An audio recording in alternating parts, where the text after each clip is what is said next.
If you're looking for an agency with a bunch of well-known logos all over their website, well, those are pretty easy to find because people brag about the brands they've been involved, but how does that even translate to you? And Mr. Mark Young from RyzeAgency.com is here to help us out. He is an entrepreneur, educator, author, CEO, and Ryze Agency, that's RYZE, they're a marketing firm dedicated to helping brands grow through strategic storytelling and data-driven execution. Now, Mr. Mark has a passion for building businesses, for mentoring others, and leading with radical generosity. He believes success is less about perfect plans and more acting and creating momentum. So let's do it. Let's talk about having that vision, structuring your team, approaching marketing in a way that works, and launching something new. Mr. Mark, glad to see you. Glad to be speaking with you. I appreciate there, Mr. Mark. I don't know. It seems pretty formal. Well, why not, right? It's like the people don't get dressed up to go on the airplane anymore. Why not? What's the downside? So I'm all about being formal, but maybe if I'm a little more formal, it grants me a little more wiggle room to be playful at the same time, right? Have that sort of paradox. I like it. And I don't like people at airports. So there we go. Well, it's what the experience is what you make it. So I aim to have a lot of fun in my conversation with you today. So what are you all about? What sets you apart? What's your focus and passion? Well, that's a good question because I feel like I've got passions driving in 100 different directions. I just need to figure out how to get them all aligned. But strangely enough, I was a guest on a podcast yesterday who she probably did the best job of drawing a line through everything I do. And I was like, wow, that's really impressive, actually, that you did that. So yeah, you mentioned I'm the CEO and founder of Ryze Agency. We are a South Florida-based advertising and marketing agency, but we really specialize in working with clients in the natural health and wellness space. So really focused on longevity, biohacking, so on and so forth. About 80% of our clients are there. And that aligns with my personal bent, which is towards health and longevity. Like that's my personal interest.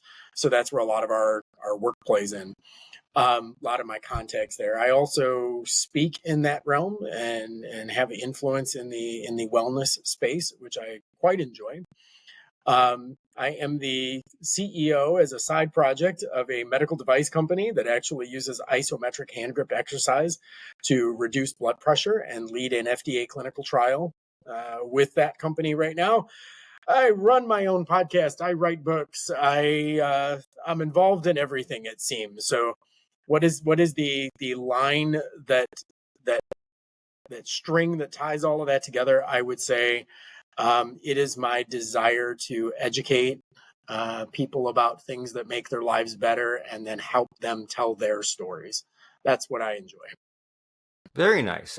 So make their lives better, tell their stories, and live longer, be happier, healthier, right? Longevity, biohacking. And whenever biohacking is mentioned, like it's all over the place, right? There's the people that just do the measurements in the labs, but then it goes all the way to the crazy stuff, right? The stem cells and the CRISPR and the genome. And so it's this huge space. So as far as longevity and biohacking, what is your range, your domain? What part of it do you focus on?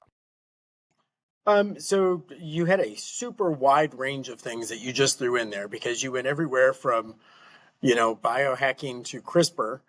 And I want to kind of dial that back a little bit and say that unfortunately in the general population, biohacking, we hear a lot of those types of things now, but I think there's a real misunderstanding of what it means to do that, right? Like I've been to conferences that are all about biohacking. I go to most of them. And then I've been to conferences that completely dog the idea of biohacking and talk about it as being this, God complex where people think they're going to live forever. And the reality is there is a big difference between understanding nutrition versus dealing with CRISPR and genetic mutation. Like total different things there. Like getting RFK Jr. to remove the poisonous food dyes out of cereals is a very different conversation than actually eradicating, Down syndrome through genetic manipulation. Like that's about two different sides of the spectrum. And I think there's people who fall anywhere in there, but my passion is not in genetic manipulation. My passion is empowering people to actually live healthier versions of themselves, because I think when people are not dealing with the healthiest version of themselves, they're living a life that is mostly, I'll use the word, subjugated to whatever health issues arise, right? There's this Yeah. belief that, oh, we've aged and we're falling apart, oh, my knees hurt now, that's normal. I'm like, no, your knees hurt because you've got some kind of input that's not working right. Like your body's output is just the sum of the inputs. And if all you're putting in all day is garbage, and you're not moving, and you're not doing the things that you need to do, and you're not spending time in the sun, and you're not sleeping properly, and you're not, doing these types of things, then yeah, your body's going to fall apart. Like, welcome to the club. Right. So my belief on what we're going to call biohacking um, is much more basic than getting into, epigenetic expression and whatnot. Like, let's deal with nutrition. Let's deal with sleep hygiene. Let's deal with the things that we understand that we can get involved in. And then we can dip our toe in red light therapy, and we can get into stem cells and peptides and these types of things. But there's some real basics that I think most people are overlooking. Um, and I'll explain that a little bit more, just one step deeper, and say, I had a person, I was giving a talk recently with my friend Jay Campbell, who runs BioLongevity Labs, which is a peptide company. And, people are on this conversation, this Zoom meeting that we had set up with a bunch of high ranked executives. And, and they're like, well, which peptide should I for this? And which peptide should I for this? And it's like, and we kept going back to none. Like, don't get involved in putting the peptide on if you're not even going to, not even going to deal with the nutritional basics, because it's kind of like putting high octane gas in a car that you never change the oil in. Ooh. Like, well, that's great that you just put high octane in the tank, but you haven't changed the oil in 50,000 miles. Like, what exactly do you think that fuel is going to be doing when you're wrecking your engine? And I think too many people are going way too far in the, well, if I took this magic pill, and it's like, well, you can't take the magic pill and you never go to the gym, and you can't Mhm. take the magic pill when you're still eating like a garbage can. Like, let's get back to some basics here. There's some real basics we need to be focusing on, again, before we go all the way to CRISPR, right? Right. Have the foundation first. It makes logical sense. Remember that show Mad TV? There was a skit where Yep. there was some diet program, and it was called Eat Less, Move More. And some lady was like, oh, but what can I eat this? Can I do this? And she was trying to find all these ways around it. And the guy was like, no, it's eat less, move more. That's it. And he just kept going back to that. And it made me laugh, because it's like, you see that happening, right? People are looking for the quick fix or the loophole. And it's like, you don't think that with all the billions of dollars and big pharma and nutrition and all these billionaires that are obsessed with their own longevity, you don't think like they would have figured out if there was some just real trick loophole. And they all have downsides, so you need to get that foundation in place. And as you said, your sleep and your nutrition and your exercise. And so, like, why don't people do it? Like, what's going on with human nature where, like, we know we should be doing these things, right? We should take care of our bodies. And especially, we're getting a little off track, but that's okay. But like, this show's got a lot of like business owners, entrepreneurs, and you really have to take care of yourself, right? If you're leading others, you have to make these decisions. It's so important. And so why don't people take this seriously? Why are they sitting at the computer chair all day long? Why are they like slowly gaining the weight? Like, what's happening if the information is out there? We can look this up. Why aren't we implementing? For most people, I would say it's a two things. I'm going to go back to some basics and say that very much it's a discipline thing. And then the other thing I think is, I'm going to go, well, maybe I'll do three. One, it's a discipline thing. Second of all, there's a belief system that just doesn't even believe that what's going to happen here is going to be effective. So why bother? Because we get into those habits. And those habits, again, are fed by the discipline that we lack. But the other thing that I'm going to say there on a third note is I'm going to say that there is culturally and physiologically, we have been very much programmed in this way, right? We hear about genetically engineered food that is, it increases. Like, what's the bet you can't eat just one? Is that Lay's potato chips, right? Right. Like, bet you can't eat just one. Yeah, I bet I can't eat just one, because you have actually went and modified that food to trigger hunger So when I eat one, you've actually found a way to trigger hunger responses in my brain that make me want to eat another one, which makes me want to eat a third one, because you're actually programming those flavors in such a way that they make people want them more when you eat them. It's the diet sodas that actually make you crave sweets. And these types of things happen. And in many cases, people are just ignorant of it. Like they just don't know. Um, and we've been told so many things are good for us that aren't. I'll give you an example and say, like, I was just watching a thing the other day, and it was, um, I want to say it was Paul Soladino, it was Gary Brecka. And he was talking about, somebody asked him, like, what food do people think is healthy, but it actually isn't? What's your number one? And he's like, flavored yogurt.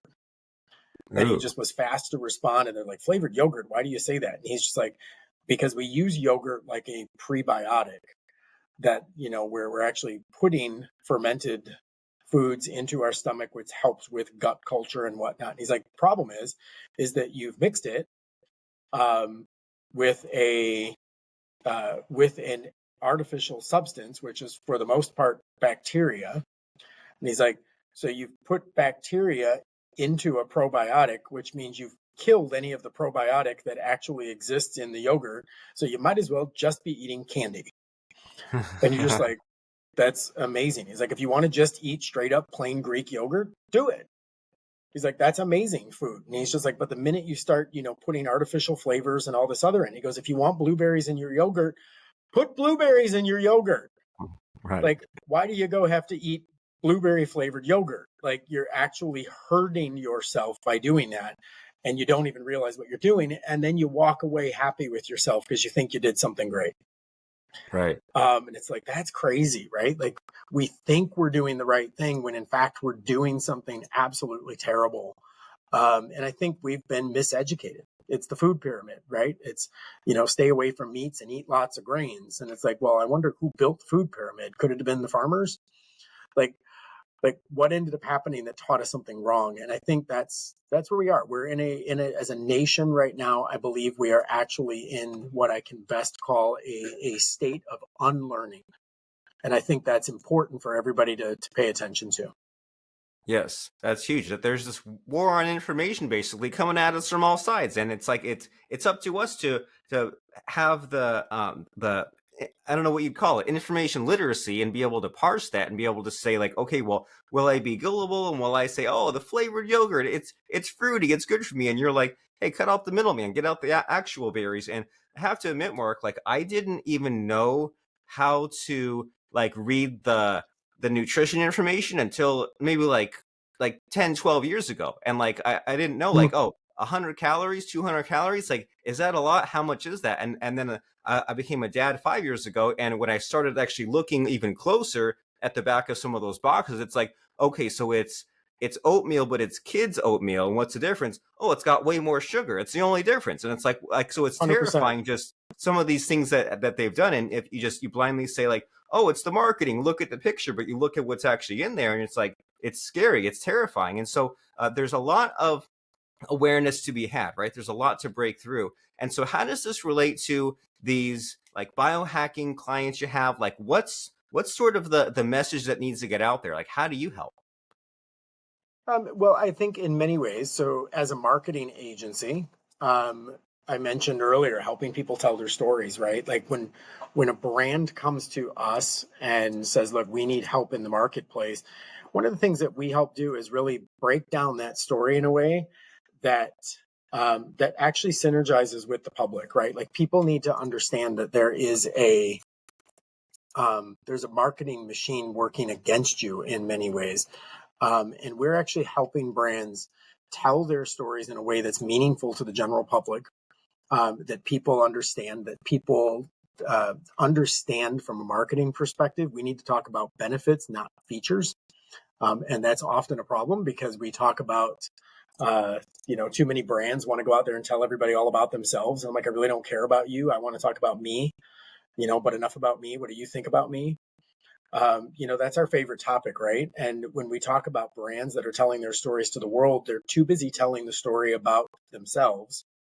And people don't care about you. They care about how you impact them. So as a marketer, when we're working with brands that are particularly brands that are here in the natural health and wellness space, we're helping them craft that story. We're helping them figure that out, and we're helping them understand that the public has a very different perspective um, of them than they think. So we're telling that story. We're absolutely bringing world-class marketing to it. We're bringing design to that space that we're having to compete with Goliath, and we're bringing these David brands into the world, trying to tell people that what they understand about their health is wrong.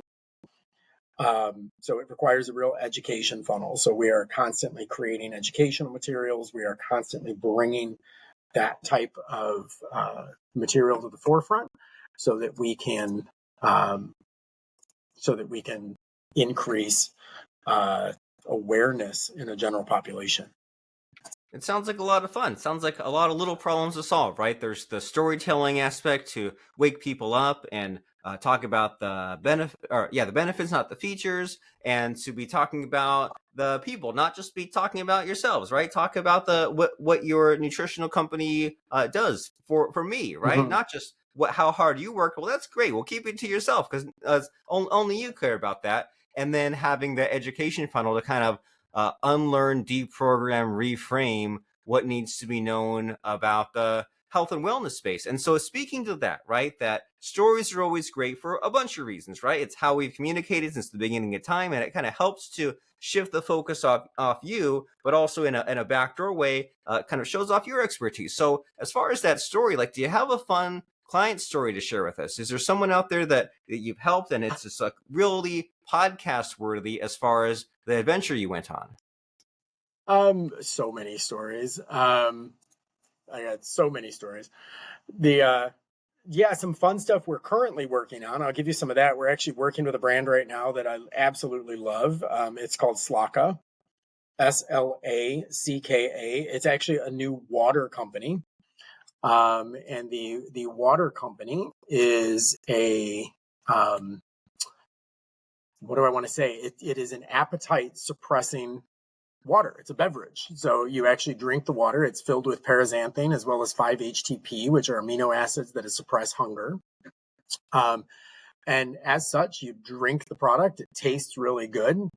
Um, it's hydrating. It's filled with electrolytes, and it has energy producing capabilities also. And it actually suppresses appetite. So it actually helps with, the between meal snacks or skipping a meal for fasting. Like, all of that kind of stuff is super cool. But we're marketing that brand, right? Like, that's a brand that needs to come out. There's nothing else like that in the marketplace.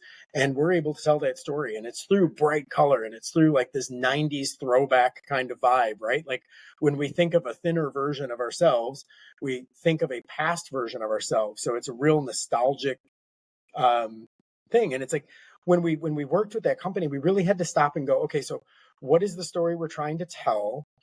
How are we trying to tell that story? What resonates? What is the benefit that a person gets from it? And sure, we could have gotten really sciencey and dug into the paraxanthine and how does 5-HTP work, like, but that's not what people care about when they're picking up a bottle of water. People care about the outcome. This helps me suppress appetite and lose weight. Like, how do we do that? How do we make that fun? How do we do that in such a way that it's an exciting story, right? Like, we want to make sure that all of that plays in. So that's my excitement. And again, we get to tell that message. I love it. I absolutely love that we're able to do that, bring that to market. We work with health and wellness brands, such as I'll say Zona Health. I mentioned Zona earlier, which is an isometric hand grip device. Like, we get to tell that story personally, because people don't realize they take blood pressure medications to lower their blood pressure. But the reality is that a blood pressure medication isn't doing anything other than masking a symptom. It's not getting to the root source of the problem. Working with Zona, we're able to tell the story and really get into a deep education.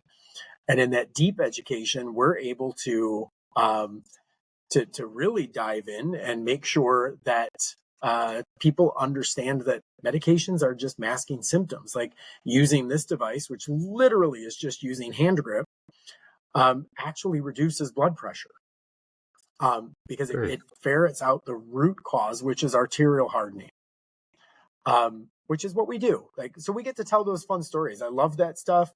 I love everything about what we do because we get to help people live happier, healthier, more fulfilled lives. They get to show up better in the world simply because, we got them to a point that they needed to be, and making a good decision, one decision at a time. Very cool. Through storytelling and education. Well, it's great to hear about you're Yeah, passionate about what you do. And as far as just your own path, your own trajectory, Mr. Mark, which I do like calling you that, and it has a nice ring to it, I think. But as far as I what like it. what has you struggled with, or what you're struggling with now, tell me about the conflicts. Like, what are some like difficulties and or stresses, past or present, that you're up to? Um, Current stresses, I have so much to do, and I'm struggling saying no to any of it because we just have opportunity all over the place. Our agency's in a real growth spurt right now. And the good news is that good work gets rewarded with more work. So Mm. as we're continuing to grow, it's exciting to watch what's going on, but at the same time, keeping a staff all on the same page, moving in that direction is great. And I would say something that I don't want to say that I'm struggling with, and I'm actually quite enjoying it, but a current um, stressor in the marketplace in most industries right now is the integration of AI. Yeah. Um, so really, how does AI affect everything that we do? How does it affect our clientele? How does it affect the way we message to the world? All of that kind of stuff plays in, and I'm 100% committed to the AI game right now because I really don't care what anybody thinks about AI. It's here. Right. And whether or not you like it, whether or not you hate it, whether or not you think it's the devil or you think it's the savior, the reality is it's here and we need to figure out how to deal with it because the world is about to change in an incredibly dramatic way. And as a CEO and business owner, entrepreneur, my primary focus right now is how do I help navigate my team through these waters, that we can get to the other side of this as a healthier group of people than we were before. Because I think you're going to find entire industries are going to be turned upside down very soon. And when that happens, you're just going to see a lot of surprised faces. And the reality is there should be no surprise. And it seems like a lot of us, internet marketers, entrepreneurs, we're tapped into this. I mean, I guess afraid is the right term, but like we're afraid in a good way, right? We know what's happening where we're, but it seems like the general population, they have no idea this is coming, right? They're oblivious, and when it hits them, they're going to be really upended. And so, as far as us being prepared for whatever AI revolution upending is coming in these next few years, have you had any kind of like recent AI aha to share with us? Are you one of those people that says like try some new tool, block out time during the day? Like what kind of like AI just revelation have you had lately? I don't know that I would say there's a revelation. I think that there's a constant learning. I learn something new or find a different use for AI every day. Like every single day, I find some additional use. Um, Over the weekend, I was using it to make reservations for me. I was using it to deal with returns and exchanges on a purchase. Um, I just There's so many different uses. The Chat GPT just rolled out their new agent feature. Right. I use it to do market research. I'm using it to do video production. Like we're using it to do editing. Like we just have it so integrated into the fabric of who we are at this point. And the reality is that my intention with my team is I don't want to see our team get lazy because of AI. I want to see our team realize that AI can do some of the lifting, which allows us to do more of the thinking. And that is, I believe that we are in a place right now, a space in time where people who are smart and understand critical thinking skills and know how to adapt are going to be more productive and successful than ever imaginable. And people who are using AI as a cheat code to life are going to fail miserably because they're going to not be able to perform independently of it. And MIT just had a study recently that actually was saying that people who are using AI as a first line of defense for answering questions, not only are noticing diminished electrical response on an fMRI scan, but they're also noticing that within minutes of submitting their responses, have zero recall as to what they said. Oh boy. So they're answering questions quickly using AI, and if you ask them 10 minutes later what the answer to the question was, they don't remember what the answer was, because they had zero initiative to do it. And it's a neurological response that's happening. We use the phrase that neurons that fire together wire together. Yeah. And the reality is that they're making zero neurological associations between inputs and outputs. And because of that, they're making no neural connection, that there is no neurological output. And what's happening is that the information is literally just going from, fingertip out the mouth and gone.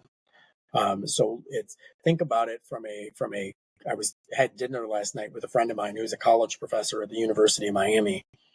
And we were talking about how the education model is completely turned upside down, because you take, for example, back during 2020, we had an entire generation of students who ended up getting pushed to do school online.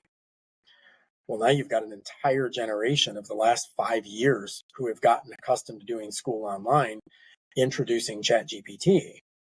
Well, Oh now boy. I'm doing school online, and no one can even see if it's me doing my work because everything is being done online. That you've got this entire generation of students, the entire cohort, freshman to senior right now in college, did high school online. Yeah.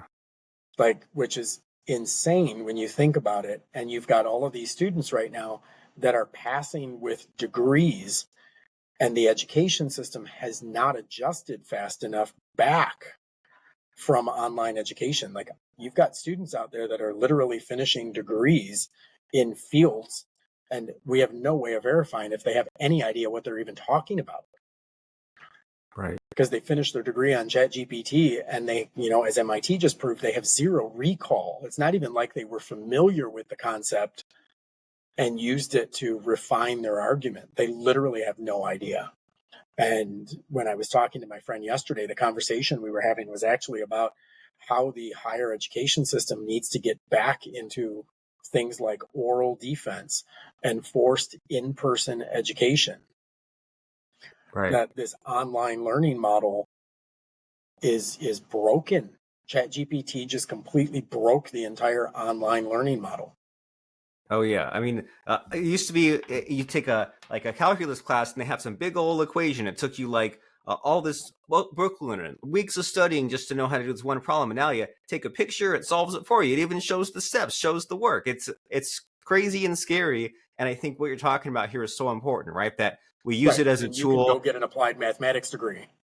Yeah, and so hopefully we have better testing of that, so that way you can't circumvent that. But it's like, yeah, you want to use ChatGPT not to be lazy or as a crutch, but to enhance what you do. Just say, okay, well, I've got this design, I've got this marketing copy. What do you think? You get its opinion, and then you use that, and then you still think. You don't just say, hey, write it all for me. And so that's really helpful as far as us navigating. And you think, it just keeps getting crazier, right? Like, first there's television, and then there's video games, and there's smartphones, and it just gets more and more just bad for our brain if we misuse it. And I think about that all the time, like the dopamine craving. If I find myself like reaching for my phone just because I'm bored or because I haven't looked at it for 2 minutes, I'm like, whoa, wait a second. Like, this is getting into a like almost an addiction loop. And I need to instead use my phone to be productive, to go and do things, not just to waste the time, because then you're running out of time during the day. And what the heck have you done with your life? And so we want to